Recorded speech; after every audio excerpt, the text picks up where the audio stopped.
Recently, I made a new goal, and that goal is I want to waste more time. And that may not be the opening line you expected in the video you clicked on, but if you stick with me through to the end of the video, you will understand how this is a solution to a problem that is created for us conscious content creators who actually want to make content that's redemptive and makes a difference in people's lives and actually makes their lives better. Those of us who want to make our content count.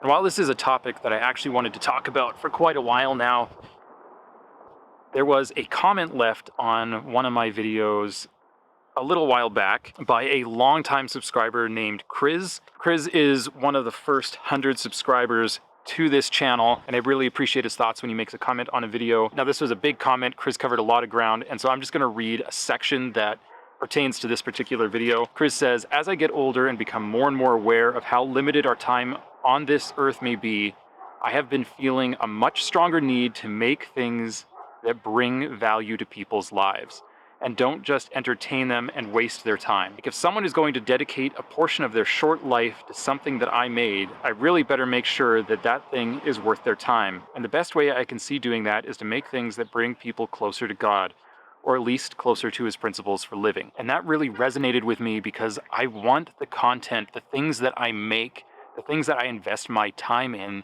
to matter, to count. I want to improve people's lives. I want to change lives. I want to point them towards good things and towards the truth. I've been finding, at least in my life, that one of the dangers of this way of thinking, which is, I think, overall good, this is something that we should all be striving for, is that we conflate the opposite of urgency with laziness. We think that urgency creates or even requires action, when in reality, often, at least for many people, the pressure created by urgency, instead of creating action, creates overwhelm, which leads to inaction, to freezing up. And urgency can actually end up requiring perfection without the time to develop it, and actually kills long-term thinking. And then you end up putting all your eggs in one basket, and that almost never ends well, if it even starts. And we all know that we don't get better if we don't practice, but the problem with practice is that it feels like a waste of time. It feels like it doesn't count. It's not important enough. It doesn't have the impact that we want. It's not perfect enough.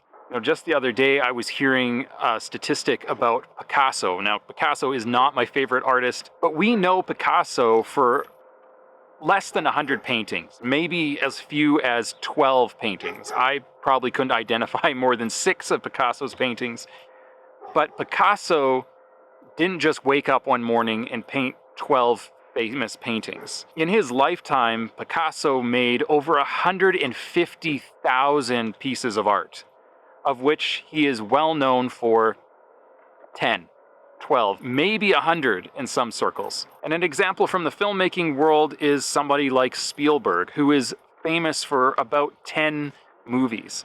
Now, how many movies have you never seen, have I never heard of before Spielberg made that first of those 10 movies? Most famous filmmakers like Spielberg have made hundreds and hundreds, if not thousands of films in their lifetime before anybody ever hears of them. Films that will never be seen by wide audiences. And the truth is, a lot of those films probably weren't very good. But if he had tried to shortcut that process because he only wanted to make movies that mattered, he only had so much time in his life.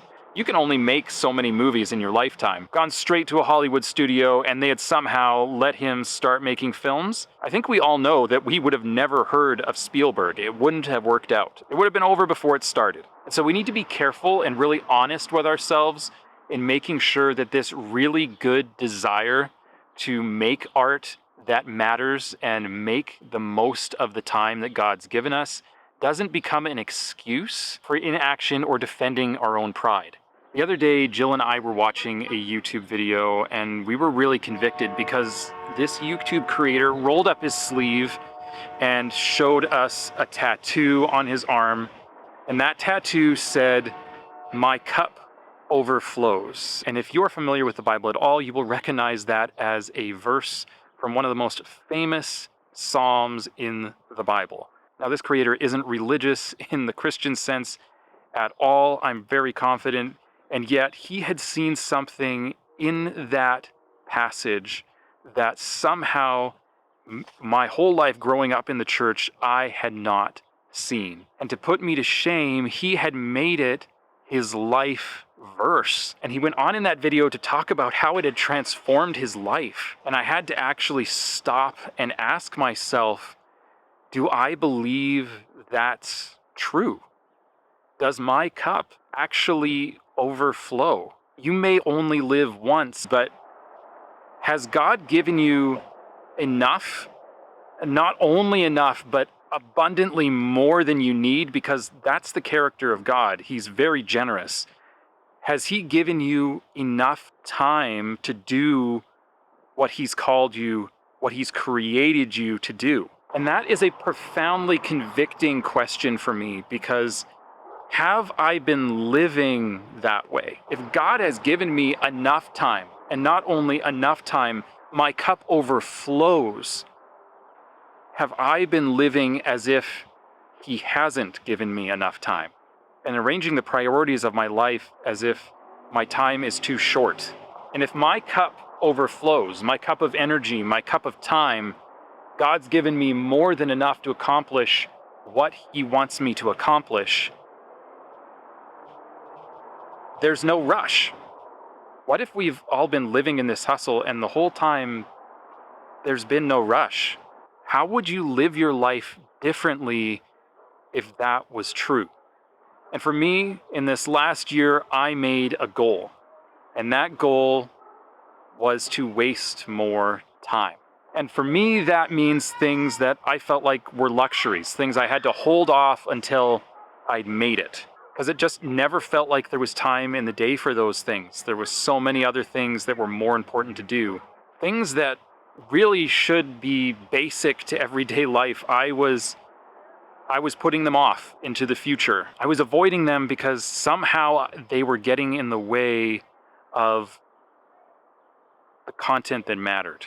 I'm making time to read books, to exercise, playing with the kids, investing in friends and family, and being okay with making videos, making content that isn't perfect, that doesn't have a profound point every single time, even though I love to do that. That's my favorite kind of content to make. Some days it's just not going to happen, and that's okay. I'm trying to be okay with less polish so that I can practice other things like efficiency of my production pipeline, or getting better at hooks, or saying no to the perfectionism that for me comes up when I focus too hard on making every moment count. Now, before you go, Jill also has a really good story and thought that I want you guys to hear about this, so let me just go get her. As a teenage girl, I came across this verse in Proverbs 30, which says, "Give me neither poverty nor riches. Give me just enough to satisfy my needs. For if I grow rich, I may deny you and say, 'Who is the Lord?' And if I am poor, I may steal and thus insult your holy name." And that verse just always really struck me. It always stood out to me. But it became more real when Dallas and I were first married. And I was just thinking about this verse of just, give me just enough to satisfy my needs. And the idea came is to my mind is just going, what if God has already given me everything I need? And I just lack the ability to steward it well.